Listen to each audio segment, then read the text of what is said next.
నమస్తే జేవీఎన్ న్యూస్ కి స్వాగతం. నేను రాజీవ్. బులెటిన్ల ముందుగా హెడ్లైన్స్ చూద్దాం.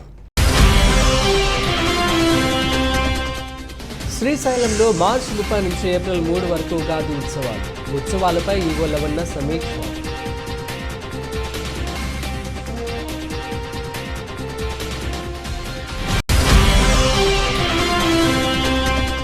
శ్రీశైల భ్రమరాంబ అమ్మవారికి చైత్రమాసంలో జరిగే సాత్విక బలి కుంభోత్సవం.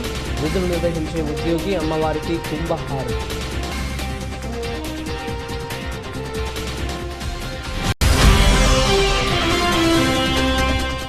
మీర్పేట్ పోలీస్ స్టేషన్ పరిధిలో భారీ ప్రమాదం.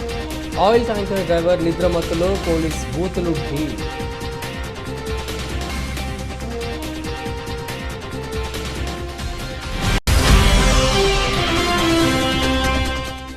కడపలో జరిగే రాయలసీమ రణభేరి సభలో స్పష్టత ఇస్తాం. భాజపా రాష్ట్ర ఉపాధ్యక్షుడు ఆదినారాయణ రెడ్డి.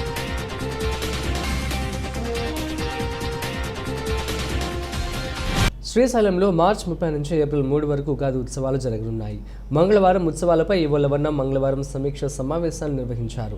24 నుంచి 30వ తేదీ వరకు భక్తులందరికీ స్వామివారి సర్వదర్శనం కల్పిస్తామని ఈవో లవన్న తెలిపారు. ఉత్సవాల రెండో రోజు 31 నుంచి ఏప్రిల్ 3 వరకు స్వామివారి అలంకార దర్శనం మాత్రమే కల్పిస్తున్నట్లు తెలిపారు. ఉత్సవాల సందర్భంగా సామూహిక అభిషేకాలను నిలుపుదల చేస్తున్నట్లు ఈవో తెలిపారు. అన్ని విభాగాల అధికారులు నిరంతరం స్థానిక పోలీస్, అటవీ, వైద్య శాఖ తదితరుల అధికారులతో సమన్వయంతో ఉత్సవాల నిర్వహణ చేయాలని అధికారులను ఆదేశించారు. ముఖ్యంగా భక్తులకు సౌకర్యవంతమైన దర్శనం, మంచినీరు, క్షేత్ర పరిధిలో చలువ పందిళ్లు ఏర్పాటు చేయడం, పాదయాత్ర, భక్తుల సౌకర్యాలు, పారిశుద్ధ్యం తదితర వాటిపై ప్రత్యేక శ్రద్ధ వహించాలని అధికారులకు సూచించారు. ఈ కార్యక్రమంలో ఆలయ ప్రధాన అర్చకులు, అన్ని విభాగాల యూనిట్ అధికారులు, సిబ్బంది పాల్గొన్నారు.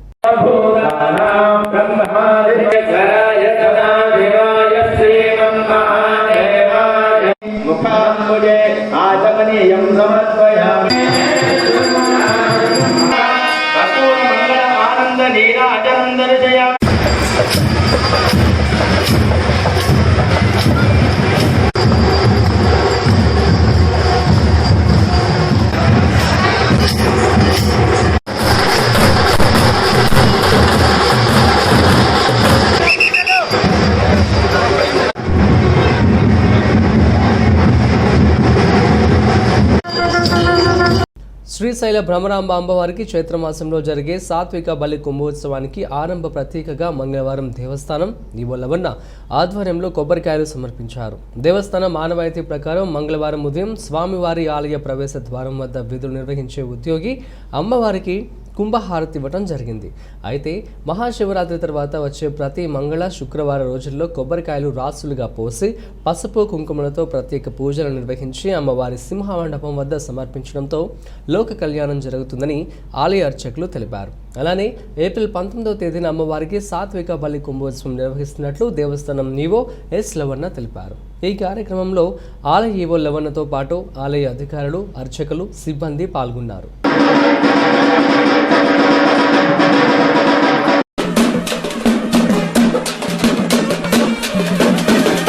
హైదరాబాద్ నగరం మీర్పేట్ పోలీస్ స్టేషన్ పరిధిలో బుధవారం తెల్లవారుజామున భారీ ప్రమాదం తప్పింది.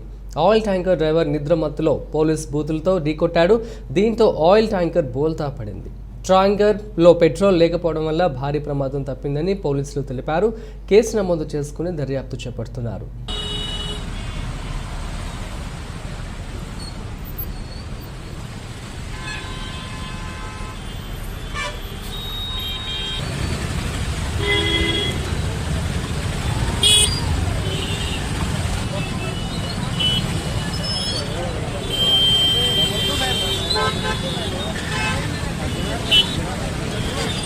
వైకాపాను గద్దె దింపేందుకు జనసేన అధినేత పవన్ కళ్యాణ్ రోడ్ మ్యాప్ కోరారని, దీనిపై ఈ నెల 19వ తేదీన కడపలో జరిగే రాయలసీమ రణభేరి సభలో స్పష్టత ఇస్తామని భాజపా రాష్ట్ర ఉపాధ్యక్షుడు ఆదినారాయణ రెడ్డి అన్నారు.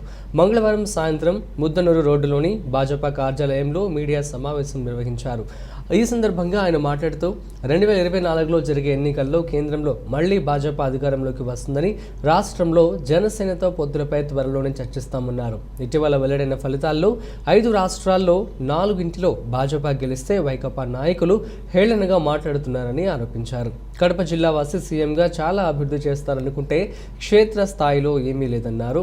ఉద్యోగులకు ఫిట్మెంట్ ఇవ్వకపోగా ఈపీఎఫ్ వాడుకున్నారని వ్యాఖ్యానించారు. కడప ఉక్కు కోసం నామమాత్రంగా 250 కోట్ల రూపాయలు కేటాయించారని విమర్శించారు.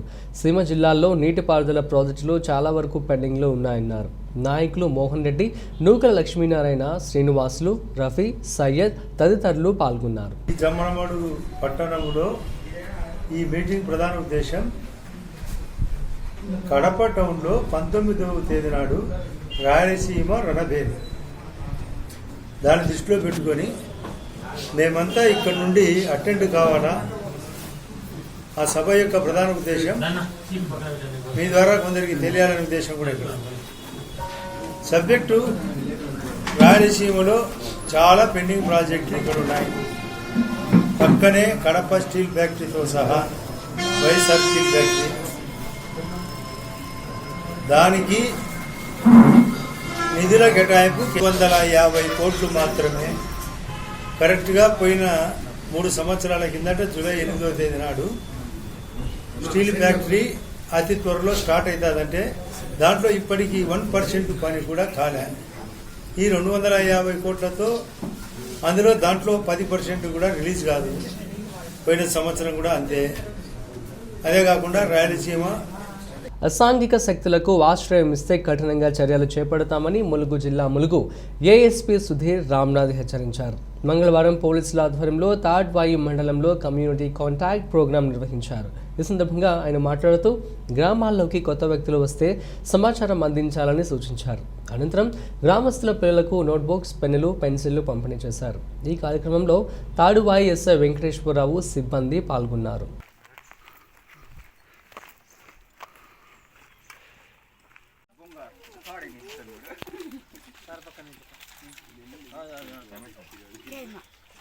ప్రభుత్వం ప్రతిష్టాత్మకంగా ప్రవేశపెట్టిన దళిత బంధు పథకంలో ఎలాంటి అనుమానాలు, అపోహలకు తావులేదని నిజామాబాద్ కలెక్టర్ సి నారాయణ రెడ్డి స్పష్టం చేశారు. ఈ సందర్భంగా ఆయన మాట్లాడుతూ పథకానికి సంబంధించిన నిధులు ఇప్పటికే జిల్లాకు మంజూరై సిద్ధంగా ఉన్నాయని, ఏప్రిల్ మొదటి వారం నుండి యూనిట్ల స్థాపన కోసం లబ్ధిదారులకు నిధులు కేటాయిస్తామని తెలిపారు. కలెక్టర్ మంగళవారం బోధన్ శాసనసభ నియోజకవర్గంలోని ఎడపల్లి మండలం పోచారం గ్రామంలో దళిత బంధు లబ్ధిదారులుగా ఎంపికైన సురేష్, మమత, ముత్తన్నల ఇళ్లకు వెళ్లి వారితో భేటీ అయ్యారు. ఎంచుకున్న యూనిట్లు ఏమిటి, వాటి నిర్వహణలో ఏమైనా అనుభవం ఉందా తదితర వివరాలు అడిగి తెలుసుకున్నారు. కార్లు, ట్రాక్టర్ల సంఖ్య ఎక్కువగా ఉన్నందున మార్కెట్లో మంచి డిమాండ్ కలిగి ఉండి ఆధునిక సాంకేతిక పరిజ్ఞానంతో కూడిన డ్రోన్ స్ప్రేయర్ వంటి యూనిట్లను ఎంచుకుంటే అధిక లాభాలు సాధించేందుకు అవకాశం ఉంటుందని కలెక్టర్ సూచించారు. 100 మంది వరకు లబ్ధిదారులు డ్రోన్ స్ప్రే యూనిట్ల స్థాపనకు ముందుకు వస్తే జిల్లా యంత్రాంగం తరపున పూర్తి మద్దతుగా నిలుస్తామని కలెక్టర్ భరోసా కల్పించారు. అవసరమైతే సంబంధిత కంపెనీతో మాట్లాడి జిల్లాలో సర్వీస్ సెంటర్ను కూడా ఏర్పాటు చేయిస్తామని, లబ్ధిదారులకు డ్రోన్ స్ప్రేయర్ల నిర్వహణపై శిక్షణ ఇప్పిస్తామని పేర్కొన్నారు. భారత ప్రభుత్వం కూడా డ్రోన్ టెక్నాలజీని ప్రోత్సహిస్తోందని గుర్తు చేశారు. అర్థమయ్యే రీతిలో కలెక్టర్ చేసిన సూచనలకు స్ఫూర్తి పొందిన నెడపల్లి మండలం జానకంపేట గ్రామానికి చెందిన వై రాజేశ్వర్ అనే లబ్ధిదారుడు తాను ఇదివరకు ఎంపిక చేసుకున్న అర్టిగా కార్ స్థానంలో డ్రోన్ స్ప్రే యూనిట్ ఏర్పాటు చేసుకునేందుకు సంసిద్ధత తెలపడంతో కలెక్టర్ అతనిని అభినందించారు. అనంతరం ఎడపల్లిలోని రైతు వేదిక భవనంలో బోధన్ నియోజకవర్గ దళిత బంధు లబ్ధిదారులతో కలెక్టర్ ముఖాముఖి నిర్వహించారు. ఇప్పటి వరకు ప్రభుత్వ పరంగా వచ్చిన పథకాలకు దళిత బంధు పథకానికి ఎంతో తేడా ఉందన్నారు. ఎలాంటి ఆంక్షలు, పరిమితులు లేకుండా గ్రాంట్ రూపంలో పెద్ద మొత్తంలో ఆర్థిక సహాయం అందిస్తున్న గొప్ప పథకం దళిత బంధు అని కొనియాడారు.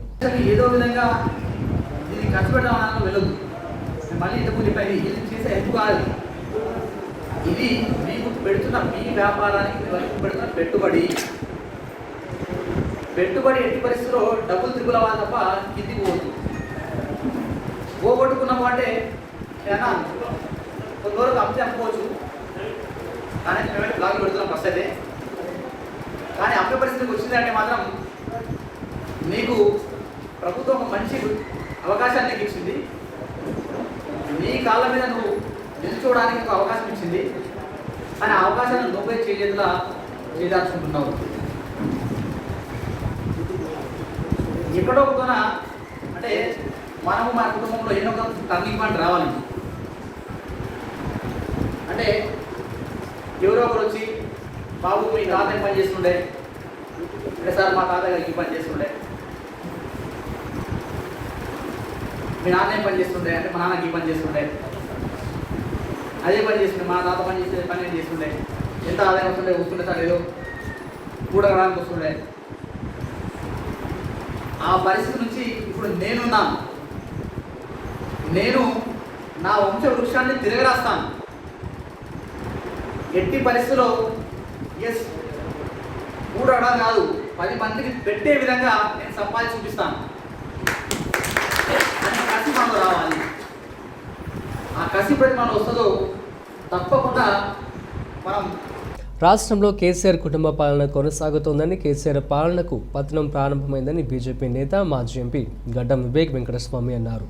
మండలంలోని బిట్టుపల్లి గ్రామంలో బీజేపీ జెండాను మంగళవారం ఆయన ఆవిష్కరించడంతో పాటు పలువురు పార్టీలో చేరగా కండువాలు కప్పి బీజేపీలోకి ఆహ్వానించారు.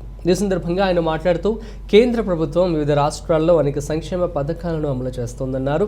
కేసీఆర్ ప్రభుత్వం రాష్ట్రంలో కుటుంబ పాలన కొనసాగిస్తోందన్నారు.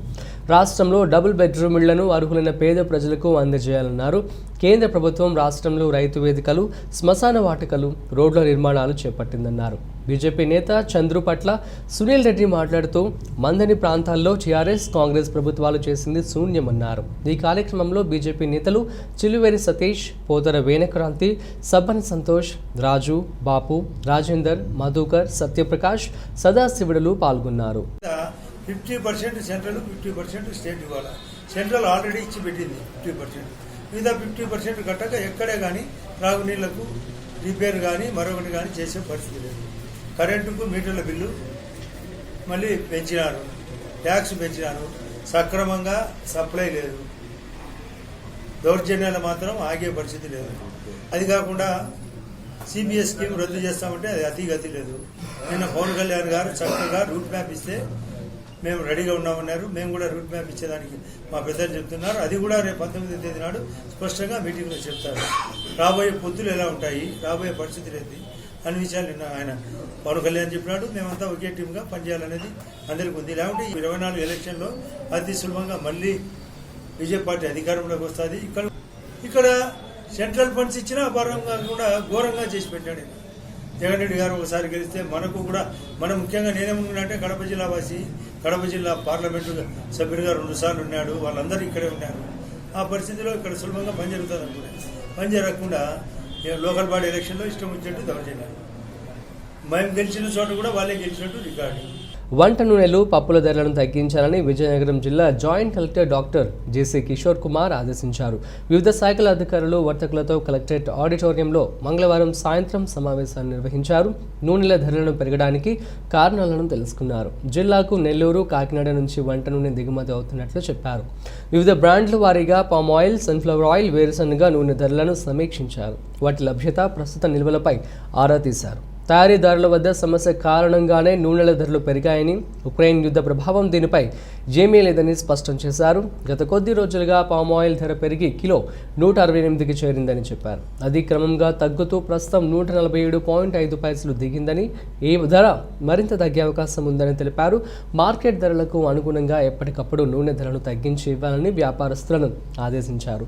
ఈ సమావేశంలో marketing AD Shyam Prasad, DSO M Paparao, DM civil supplies Devul Nayak, motor inspector Durgaprasad, chamber of commerce కార్యదర్శి శ్రీనివాసరావు, ఇతర శాఖల అధికారులు, హోల్సేల్ రిటైల్ వ్యాపారులు పాల్గొన్నారు.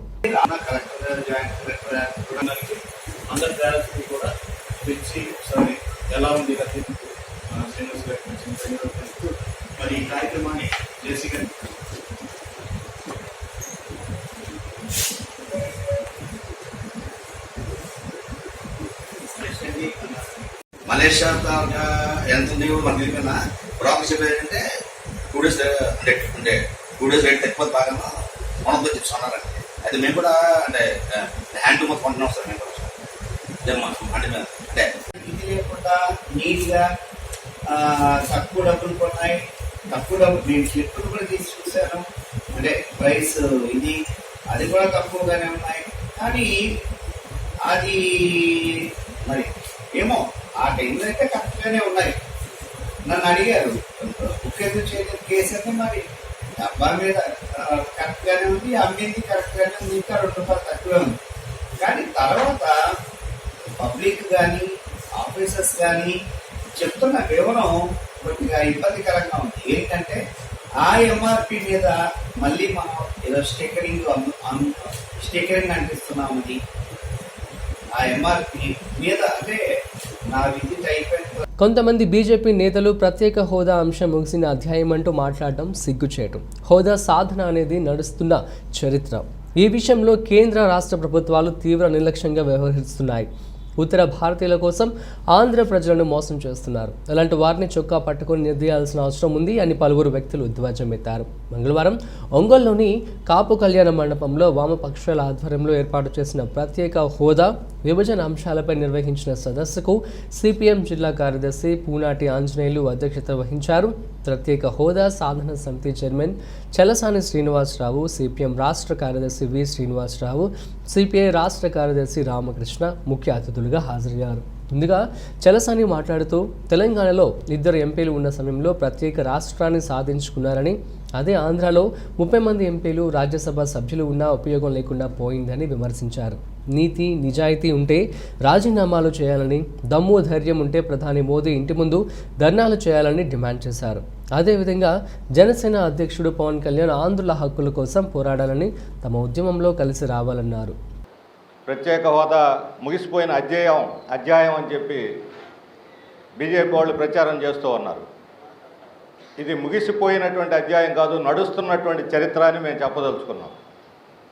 ముగిసిపోయిన అధ్యాయం అని చెబుతున్న వాళ్ళంతా దేశద్రోహులు, రాష్ట్రద్రోహులు, ప్రజాద్రోహులు. మనకు వెన్నుపోటు పొడిచినటువంటి వాళ్ళే ఈరోజు ముగిసిన చరిత్ర అని చెప్పి చెబుతూ ఉన్నారు. ఎందుకంటే బీజేపీకి అవసరం అది. ప్రజలు మర్చిపోవాలా ప్రత్యేక హోదా గురించి, విభజన హామీల గురించి, అభివృద్ధి గురించి మర్చిపోయి వాళ్ళ అజెండాలో అందరూ తాళం వేయాలని కోరుకుంటున్నారు. దురదృష్టవశాత్తు అధికార వైసీపీ, ప్రతిపక్ష టీడీపీ వీళ్ళు కూడా వాళ్ళకి తాళం వేస్తూ ఉన్నారు వాళ్ళ రాజకీయ అవసరాల కోసం. దీన్ని వామపక్ష పార్టీలు ఎట్టి పరిస్థితుల్లో అనుమతించవు. ప్రత్యేక హోదా విభజన హామీల ఉద్యమం ముందుకు పోయి తీరుతుంది అని చెప్పి మేము ఇక్కడ చెప్పదలుచుకున్నాం. ఇది రాష్ట్ర ఎజెండా, ఇది ప్రజల ఎజెండా. ఈరోజు ప్రస్తావించారు శ్రీనివాస్ గారు. నిన్న జనసేన వాళ్ళ సభ జరిగింది. పవన్ కళ్యాణ్ గారు మాట్లాడారు. ఆయన మొత్తం ఉపన్యాసం గంటన్నర సేపు మాట్లాడితే ప్రత్యేక హోదా విభజన హామీల గురించి ప్రస్తావనే లేదు. మరి రాష్ట్రానికి ఏమి తెచ్చిపెడతాడో, ఏం అభివృద్ధి చేస్తాడో మనకు అర్థం కావట్లేదు. ఆయన మొన్నటిదాకా మాట్లాడింది ఏమిటి, ఈరోజు చేసిన ఉపన్యాసం ఏమిటి? ప్రత్యేక హోదా గురించి ప్రాణాలు అర్పించైనా పోరాడతారన్నాడు. ఇదేనా పోరాడే తీరు? పాచిపోయిన లడ్డు బీజేపీ అన్నాడు. ఇప్పుడు ఆ బీజేపీ ఇచ్చేటువంటి రోడ్డు మ్యాప్ తోటి రాష్ట్ర తొందరగా నీ కుర్చీ లాగేస్తా, నేను కుర్చీలో కూర్చుంటా అంటాడు. కుర్చీలో ఉన్నాయని దొబ్బేస్తాడట, 80 కుర్చీలో కూర్చుంటాడట. దానికి వాళ్ళే రోడ్డు మ్యాప్ ఇవ్వాలంట. ఎవరు? బీజేపీ వాళ్ళే. అర్థమే కాలే. ఆల్రెడీ కుర్చీలో కూర్చున్నాయన వాళ్ళు చెప్పిందే చేస్తా ఉండే, వాళ్ళ డైరెక్షన్లోనే రాష్ట్రాన్ని నడుపుతూ ఉండే. నీవేమంటావు? ఆయన దించేయండి, నన్ను కూర్చోబెట్టండి, నాకు రోడ్డు మ్యాప్ వేయండి అంటావు. మన రాష్ట్రంలో ఉన్న దౌర్భాగ్యమైన పరిస్థితి ఏమంటే, ప్రధానమైన 3 పార్టీల నాయకులు, జగన్మోహన్ రెడ్డి అయితే మొత్తం వాళ్ళ కనుసన్నల్లోనే రాష్ట్రం నడుపుతా అన్నాడు. 2019 ప్రత్యేక హోదా ఇవ్వకుండా, విభజన హామీలు అమలు చేయకుండా ద్రోహం చేసిన బీజేపీతో కలిసి వైసీపీ మీద పోరాడతామని పవన్ కళ్యాణ్ గారు చెప్పటం అంటే అది రాష్ట్ర ప్రయోజనాలకి, రాష్ట్ర అభివృద్ధికి కూడా తీవ్రమైనటువంటి విఘాతం కలిగించేటువంటి చర్య. నిజంగా వైసీపీ మీద పోరాడంటే ఆ పార్టీ విధానాల మీద, ఆ పార్టీ ప్రజలకు చేస్తున్న హాని భారాల మీద వ్యతిరేకంగా పోరాడాలి. డిజిటల్ లావాదేవీలతో అప్రమత్తంగా ఉండాలని, కొనే ప్రతి వస్తువుకు బిల్లు తప్పనిసరిగా పొందాలని ప్రపంచ వినియోగదారుల హక్కుల దినోత్సవంలో జిల్లా కలెక్టర్ ఏ సూర్యకుమారి తెలిపారు. ప్రపంచ వినియోగదారుల హక్కుల దినోత్సవంలో భాగంగా మంగళవారం మహిళా ప్రాంగణంలో పౌర సరఫరాల శాఖ ఆధ్వర్యంలో అవగాహన సదస్సు నిర్వహించారు. ఈ కార్యక్రమానికి ముఖ్య అతిథిగా హాజరైన విజయనగరం జిల్లా కలెక్టర్ ఏ సూర్యకుమారి మాట్లాడుతూ, ఏ వస్తువు కొన్నా బిల్లు తప్పనిసరిగా తీసుకోవాలని, లేని ఎడల తదుపరి ఫిర్యాదు చేసే అవకాశమే ఉండదని తెలిపారు. ఆన్లైన్ షాపింగ్ చేసేటప్పుడు బ్రాండెడ్ కంపెనీ వస్తువులనే కొనాలని, ఆ వెబ్సైట్లో కొనుగోలు చేసిన వారి వ్యూస్ ఉంటాయని, తద్వారా మంచి రేటింగ్ ఉన్న వాటిని కొనుగోలు చేయవచ్చని అన్నారు. ప్రతి ఒక్కరికి వినియోగదారుల రక్షణ చట్టంలోని అంశాలపై అవగాహన కలిగి ఉండాలని తెలిపారు. వినియోగదారుడు ఏ వస్తువు కొన్నా ఏ సేవ పొందినా అది వినియోగదారునికి ఉపయోగపడాలే కానీ హాని కలిగించరాదని వాటి వలన పూర్తి భద్రత ఉండాలని పేర్కొన్నారు. అలా పొందని పరిస్థితిలో చట్టం ప్రకారం వినియోగదారునికి నష్టపరిహారం పొందే హక్కు ఉందని తెలిపారు. ఈ సమావేశంలో సంయుక్త కలెక్టర్ డాక్టర్ జి.సి. కిషోర్ కుమార్, వినియోగదారుల అధ్యక్షులు Nagasundaram, legal metrology deputy controller forum సభ్యులు అశోక్ వర్మ, శ్రీదేవి, చంద్రవాడ ప్రసాద్ తదితరులు పాల్గొన్నారు. జిల్లా పౌర సరఫరాల అధికారి పాపారావు సభాధ్యక్షత వహించారు. జిల్లా పౌర సరఫరాల సంస్థ మేనేజర్ దేవుల నాయక్, మెప్మా పీడీ సుధాకర్ రావు, మహిళా సంఘాల ప్రతినిధులు, విద్యార్థులు పాల్గొన్నారు. ఈ సందర్భంగా లీగల్ మెట్రాలజీ, వైద్య ఆరోగ్య శాఖ, ఆహార భద్రతా సంస్థల ఆధ్వర్యంలో పలు స్టాల్స్ను ఏర్పాటు చేసి అవగాహన కలిగించారు.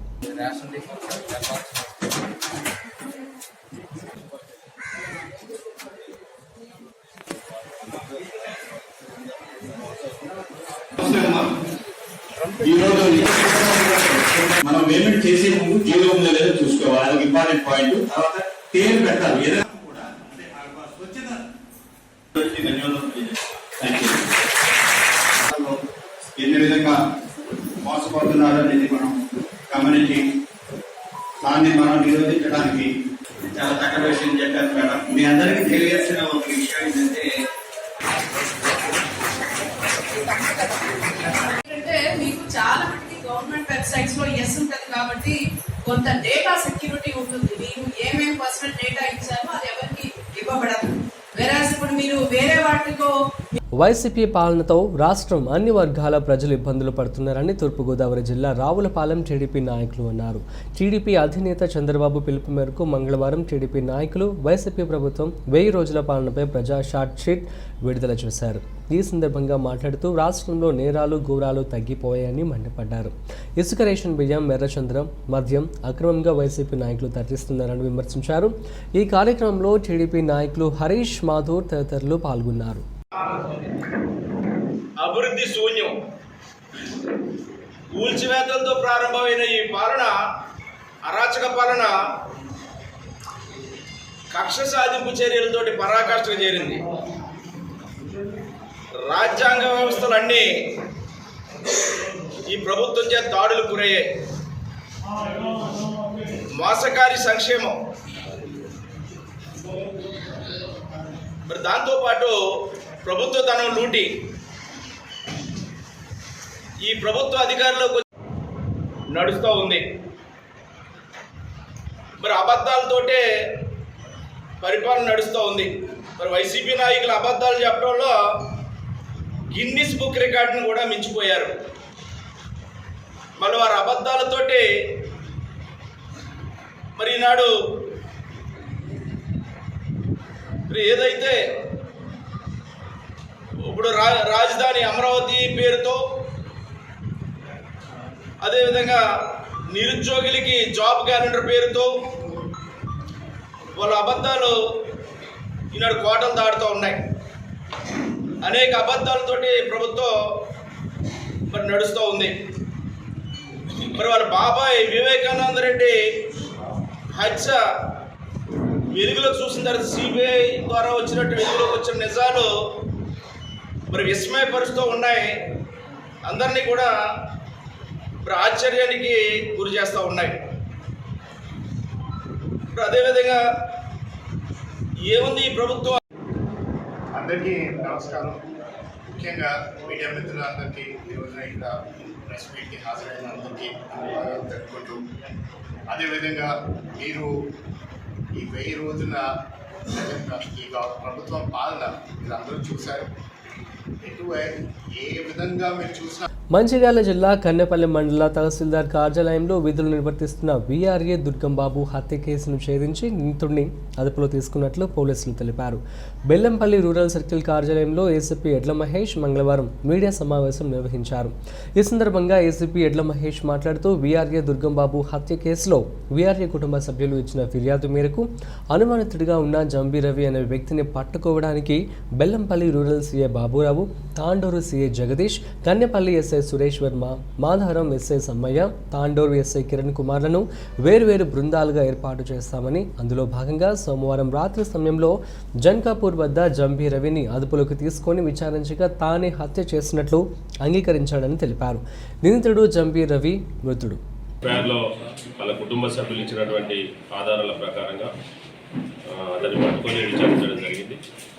అతడు ఈ నేరాన్ని అంగీకరించి నేనే మర్డర్ చేసినని ఒప్పుకోవడం జరిగింది. ఎందుకొరకు మర్డర్ చేసిందంటే ఆయన మీద కోపం ఏంటంటే 2020 11వ నెలలో వాళ్ళ చెల్లెకు సంబంధించి ఈ నేరస్తుడు ఆమెను అవమానపరిచినాడని, ఆమెను బలత్కరించే ప్రయత్నం చేసినాడనే దాని మీద ఫిర్యాదు చేస్తే కేసు రిజిస్టర్ అయింది. ఆయన అప్పుడు అరెస్ట్ చేసి రిమాండ్ చేయడం జరిగింది.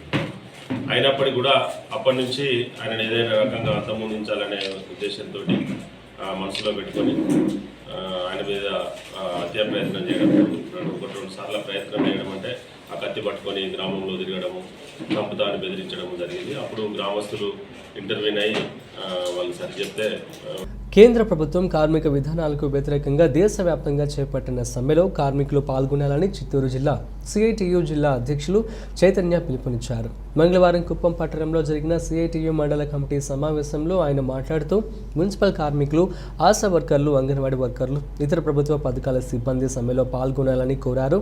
సమావేశంలో మండల సిఐటియు నాయకులు పాల్గొన్నారు. మిగతా వర్కర్లు స్ట్రీట్ వర్కర్స్ ఉంటారు, ఆశా వర్కర్స్ కావచ్చు, మెటల్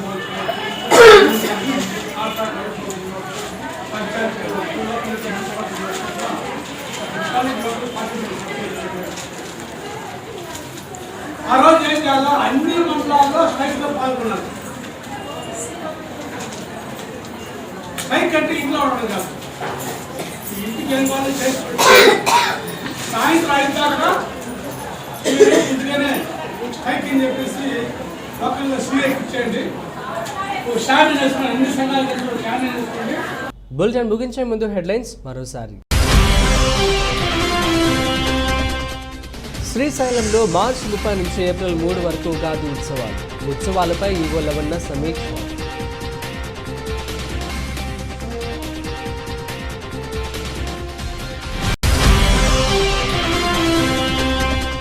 శ్రీశైల భ్రమరాంబ అమ్మవారికి చైత్రమాసంలో జరిగే సాత్విక బలి కుంభోత్సవం, విధులు నిర్వహించే ఉద్యోగి అమ్మవారికి కుంభహారం.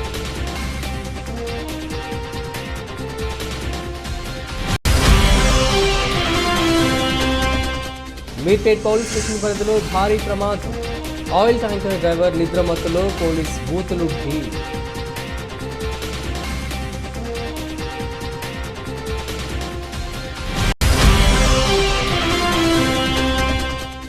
కడపలో జరిగే రాయలసీమ రణభేరీ సభలో స్పష్టత ఇస్తాం, భాజపా రాష్ట్ర ఉపాధ్యక్షుడు ఆదినారాయణ రెడ్డి.